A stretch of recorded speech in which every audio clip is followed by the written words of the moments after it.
दिलदार परीक्षक आणि माझ्यासारखे चिठ्ठीने स्पर्धेत उतरलेले स्पर्धक मित्र आणि रसिक श्रोते हो, नमस्कार. माझा स्पर्धक क्रमांक 8. जग वेड्यांना हसतं पण इतिहास मात्र त्यांच्याच नावाने लिहिला जातो. होय मित्रांनो, आज मी ज्या विषयावर बोलणार आहे तो प्रत्येक विद्यार्थ्याच्या आयुष्याला नवी दिशा देणार आहे. आणि तो विषय म्हणजे थोडं वेळ भाग ध्येय प्राप्तीसाठी. वेळ म्हणजे काय? रस्त्यावर विचित्र वागणं नाही. वेळ म्हणजे आपल्या स्वप्नांसाठी झपाटून जाणं. वेळ म्हणजे अपयशानंतरही पुन्हा उभा राहणं. आणि वेळ म्हणजे लोकांच्या टीकेपेक्षा स्वतःच्या ध्येयावर विश्वास ठेवणं. मित्रांनो, या जगात 2 प्रकारची माणसं असतात. पहिली परिस्थिती बदलण्याची वाट पाहणारी आणि दुसरी स्वतः परिस्थिती बदलण्याचं धाडस करणारी. आणि हो, इतिहास नेहमी दुसऱ्या प्रकारच्या माणसांचीच आठवण ठेवतो. मित्रांनो, या जगात जेवढेही महान लोक झाले आहेत ते सगळे वेडे होते. सामान्य माणसाला जी गोष्ट अशक्य वाटते ती अशक्य गोष्ट शक्य करून दाखवण्याचे वेळ त्यांच्या मनात आलं आणि त्यांनीच इतिहास घडविला आहे. चालताना वाटेत काटे टोचले तर थांबायचं नसतं. चालताना वाटेत काटे टोचले तर थांबायचं नसतं.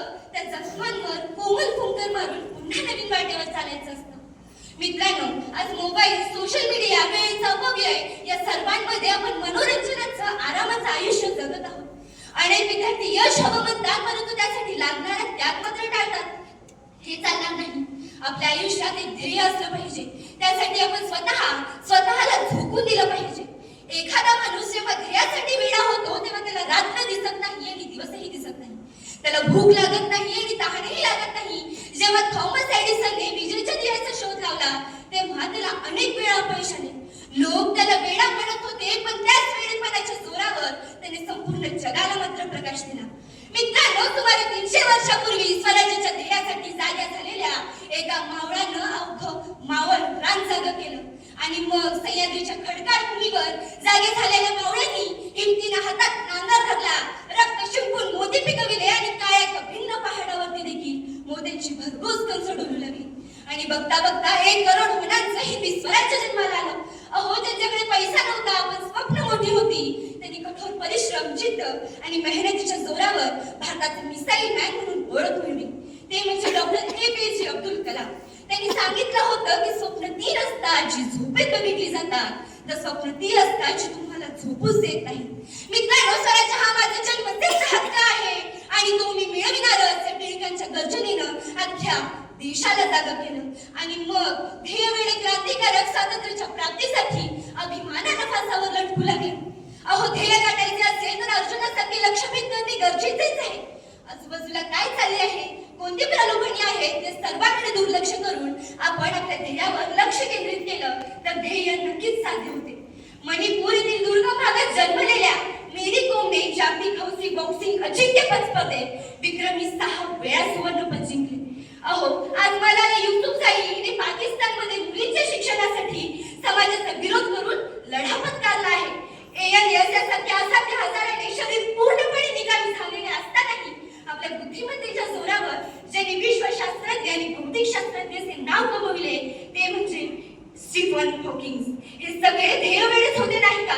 आपल्या राजाभाऊ शिरगावकरांनी देखील अनेक शिक्षण संस्था, कारखाने शून्यामधूनच स्थापन केले, ते सुद्धा ध्येयवेळामुळे. अहो, इतिहास साक्षीदार आहे. डॉक्टर बाबासाहेब आंबेडकर, महात्मा ज्योतिबा फुले, सावित्रीबाई फुले, महात्मा गांधीजी यासारखे अनेक थोर व्यक्ती आपल्या कार्यामुळे महान झाले आहेत, ते सुद्धा त्यांच्यात असणाऱ्या ध्येयवेळामुळे. अहो, ध्येय ठरवणं सोपं असतं. मित्रांनो, ध्येय ठरवणं सोपं असतं परंतु त्यासाठी सातत्याने मेहनत करणं. अनेक वेळा अपयश येतं, लोक हसतात, टीका करतात, निराशा येते. पण अशा वेळी आपल्या ध्येयासाठी थोडं वेळ व्हायला हवं. कारण ध्येय, जिद्द यामुळेच यश प्राप्ती होते. आणि यश हे मेहनतीचं, चिकाटीचं आणि संयमाचं फळ असतं हे नक्की. मित्रांनो, आज विद्यार्थी म्हणून आपण चांगलं शिक्षण घेणं, चांगले संस्कार अंगी बाळगणं आणि समाजासाठी उपयुक्त नागरिक बनणं हे आपलं ध्येय असतं. यासाठी आपण सातत्याने मेहनत करत, अभ्यास करत, मोबाईलचा दुरुपयोग, मोबाईलचा वापरत, वेळेचा अपव्यय या सर्वांपासून दूर राहून अभ्यासावर लक्ष केंद्रित केलं तर यशाला आणि आपल्याला एकमेकांपासून मिळवण्यापासून कोणीच थांबू शकणार नाही. आज आपण स्वतःला काही प्रश्न विचारू. मी माझ्या ध्येयासाठी खरंच वेळ आहे का? अभ्यासाला जितका वेळ देतो तितकाच वेळ इतर गोष्टींमध्ये देतो का की इतर गोष्टीच करत बसतो? ध्येय मोठी आहे पण तितकीच मेहनत करतो आहे का? जर वेळ आली आहे. मित्रांनो, प्रत्येक यशामध्ये संघर्ष असतोच. सोनं अगदीच टाकल्याशिवाय चमकत नाही, हिरा घासल्याशिवाय झळकत नाही. त्याचप्रमाणे माणूसही संकटांना सामोरे गेल्याशिवाय महान होत नाही. म्हणून यश प्राप्तीसाठी ध्येय वेळ बनायलाच पाहिजे. शेवटी आपण एक संकल्प करूया, मोठे स्वप्न पाहू, मोठे ध्येय ठरवू. मोठी स्वप्न पाहू, मोठे ध्येय ठरवू. अडचणींना घाबरणार नाही, अपयशाला तर कधीच शरण येणार नाही आणि आपल्या ध्येयासाठी थोडं नाही तर मनापासून वेळ होऊ.